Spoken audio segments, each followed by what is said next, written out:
Hey, Dennis here again.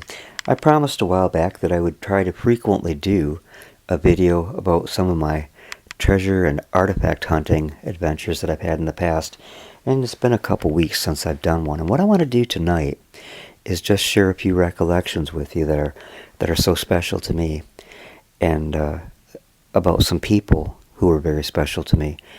And the first one is a man named Jerry Wagner. I met Jerry, it was in the late 1980s, and he had a private museum of Native American artifacts, both real, authentic ones, and wooden ones that he had recreated using the very methods that the Native American people used in ancient times. All of the pieces he crafted were done with stone tools and native pigments to color them with, and his work was quite remarkable. But he gave my ex-wife Kathy and I a tour of his private museum, which was astounding. See, up until that time, I had indeed been fascinated by the past, but I never knew how to actually go out and find it, to touch it firsthand and personally. Well, Jerry took us through his museum, and I was just awestruck at the pottery and the arrows and the axes and things that were found locally. And he kept talking about a site called Goodwin Gresham, and I wanted so badly to ask him if he would take me there and show me how to spot the different relics. But I just didn't have the nerve to ask him, because I figured he'd think, well, he just wants to, go and collect artifacts that could be in my collection. I didn't know that he wasn't that way at the time, and he wasn't. He was an absolutely astonishing person. He was a writer, an artist, and a historian, and a friend of the Native Americans who lived in Oscoda and Osable, Michigan. He did finally. He suggested taking Kathy and I to the Goodwin Gresham site in Oscoda, and I was excited. I remember at work that day, it seemed like that day would never end, because I knew afterwards we were going to that site with Jerry. As I remember, Jerry didn't have a vehicle at that time, so Kathy and I rode out to his place called Fort Wagner on Fort Wagner Trail, which was out a little ways beyond Wurtsmith Air Force Base, which is, of course, now defunct. But we picked him up and drove back towards where the water plant is in Oscoda. And there is a long ridge that drops off. And on the top of that ridge, all along that ridge, I didn't realize how far or how populated it had been, and neither did he then, that ridge had been in ancient times. And it was a sandy area where the sands were always shifting, so you could, the chances you could go out there one day and find nothing, and go out the next day and find, a cornucopia of items, was always a promise there. And I remember that first night that we went there, or first evening, he showed me a crosscut in the ridge, and about 6 inches down was a layer of black, almost waxy soil. Above it was like beach sand, but that was the occupation level for the late woodland period, which dated at about 500 to 1400 years ago. Well, there were places where that was laid bare by the winds, and as we walked along, he'd go, here's a piece of pottery, picked it up. Here's a piece of pottery. Oh, here's a turtle bone. Oh, here's a bone that might be from the passenger pigeon that's extinct now. And by the time we had walked the Goodwin Gresham site, which was probably about 3 blocks long, city blocks long, he had a handful of pottery shards and fragments of bone and flint flakes from the production of tools. And he reached out his hand and told me to put my hand out, and he dropped those in to my hand. And he said, here's the beginning of your collection. And man, I didn't realize what the next 10 or 12 years was going to be like when it came to hunting for Indian artifacts. And it astonished him, some of the things that I found starting shortly after that, right there at that site. If you'll, I'll try to remember to put a link in the description, but I found a deposit of red ochre there at Goodwin Gresham that was actually used on the Brant burial site, which was about 5 blocks away. That site, the Brant burial site, went back to the late Archaic period, which could date it to about maybe 4,000 or 5,000 years old. Burials were found at the Brant site, and they were the burial pits were aligned with the red ochre. Well, the site that I found, it was assumed, even by the archaeologists that I spoke with, that it was where the red ochre was prepared for those burials. You might also want to check out my video, and again, I'll try to put a link in the description, about the late archaic burial in Oscoda. At any rate, that was an exciting find, and it was so unusual how it came about, because it was, again, it was one night after work, and it had been raining all day, and Kathy and I went over there to the Goodwin Gresham site, and it had stopped raining by that time, and all the ants were rebuilding their hills, and they were all the yellowish color of the sand, except one, which looked almost blood red, which intrigued me. So I dug down and followed that ant trail down, probably maybe 4 feet, when I found the deposit of red ochre in various stages of preparation, as well as grinding stones and one stone knife and one possible little bird effigy stone that was there. But it was an awesome find to me. We actually took out, I believe, if I remember right, 2 or 3 5-gallon buckets of red ochre. Unfortunately, after the ugly divorce that we had, I don't know what happened to that. I know my son Dennis has some of it, but I don't have access to it. So, but that's neither here nor there. The items were mine for a season, and got to write about them and make people aware of them. So, and that was kind of cool. Back to the Brant burial site, though, where the red ochre was used. It was perhaps a couple years after I found that deposit of red ochre that I and my then little boy Dennis were walking the creek edge at the Brant site. We had gotten the permission of the homeowner there to, just to take a look and take pictures, because I had a 3D camera at that time, and I wanted to do some 3D pictures, because that was on a 20-foot bluff overlooking Van Etten Creek, and it's absolutely stunningly beautiful. What a place to be interred for eternity.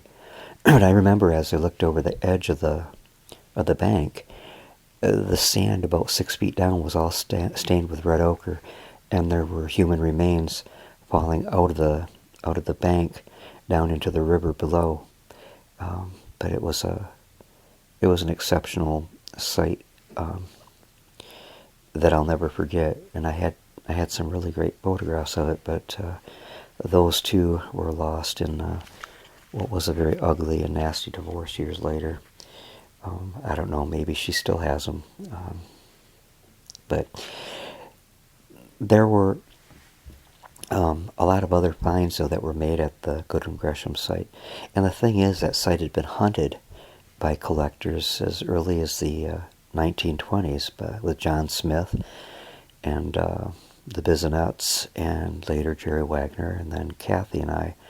And John Smith showed us a huge collection of arrowheads and other artifacts from there that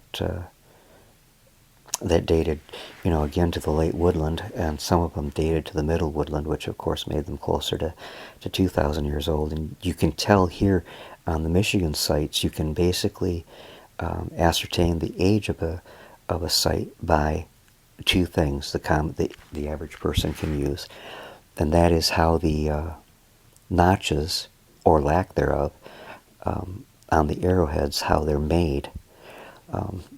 That will tell you basically what period of time that point was made in. And the other way is by the pottery shards, because there was a specific way that they were mainly made in the late woodland, and a specific way they were made in the middle woodland. I don't believe I ever found any early woodland pottery on either of the sites that I worked on, but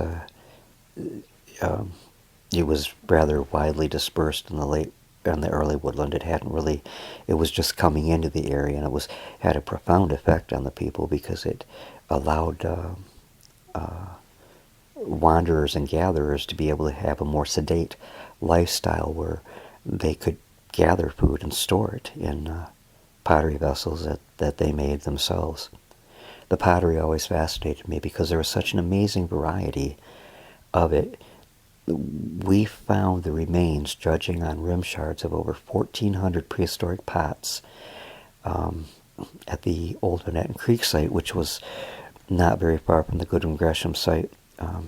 Most of that now is in the possession of the Oscoda Asable Historical Society. I have only a very few pieces that my wife didn't snatch up during the divorce. Ex-wife, I should say. So I do have a few nice rim shards and stuff, remaining. But I guess that will no, it won't. I'm going to tell you about another place that Jerry took us. It was up at Black River, Michigan, by just a little bit north of Harrisville, a place called Neguigon, and it is now a rustic state park. Neguigon is an amazing, amazing area, and it has much mystery tied up with its ancient past, because of ancient stone fences and stone-lined pits that are there. And in fact, I did a video about that, and I'll try to remember to put a link in the description to that video also. Jerry took us, when I say us, I mean Kathy and I, up to Neguigon. Well, we took him. We drove up in a truck that we had, and we hiked through the woods what seemed like probably about 5 miles north, through the woods and along Lake Huron shoreline, which is absolutely stunning no matter where you go along the shoreline. But after about what seemed like about 5 miles, I think it was, we came to a clearing in the woods. Rather strange, because there's no reason for that clearing to be there. But in the middle of the clearing was a large thorn apple tree, and at the time we were there, you could still dig there. I don't think you can anymore now that it's a state park. But anyways, I didn't take a metal detector, because I've always gone on gut feeling when it comes to artifacts and relics, and it's paid off over the years to treasure hunt that way. But I got the feeling that we should dig around and under that thorn apple tree, and what we found, I think it was the first antique bottle that I ever dug up out of thousands, and it was a wonderful coffin flask, whiskey flask, and it was a good sized one too. And there were other bottles there, and a variety of blacksmith made tools. Those two are in the collections of the Oscoda and Osable Historical Society now, where they should be. That's where they went. Anyways, what happened to them after that, I don't know, because the last time I was there, none of that was displayed. But anyways, we also found a china doll head the first of many, many, many china and bisque dolls that I've found over the years. But this one had a hairstyle which made Jerry believe that it was probably around the end of the Civil War era when she was made. Well, all we found was the head with a very small part of the shoulders still intact, and she was really quite pretty. And Kathy took her and she made a body for her and made a beautiful blue dress for her. And I mean, this is a very small head, so the doll itself, after she worked her magic with it, I think didn't stand more than 4 inches tall. It has a beautiful little piece, and I know that she still has that doll, as she should. She put a lot of work in on it, and it was a part of our private museum for many years. Oh yeah, I didn't tell you that, and I'll go into more detail on it later, but trying to emulate Jerry, because we began making, oh my gosh, unbelievable finds. I built with Kathy and Ed Henniger, I think. Anyways, we built a shed-type building in our backyard in Oscoda, and for the next few years, that was fixed up and used to display our finds in. And we had a lot of visitors to our private museum. And we actually moved that building when we moved. We moved it up to Greenbush, Michigan. And after we had established it there, we even had, professional archaeologists come in to view the collections that we had found. Oh, that was a magical, magical time of my life when I felt that I had intimately touched the past, the prehistoric past. Well, that's about it for this time. I'll share more with you soon, because I got a lot to tell you. Thanks for taking a listen. God bless, and be well.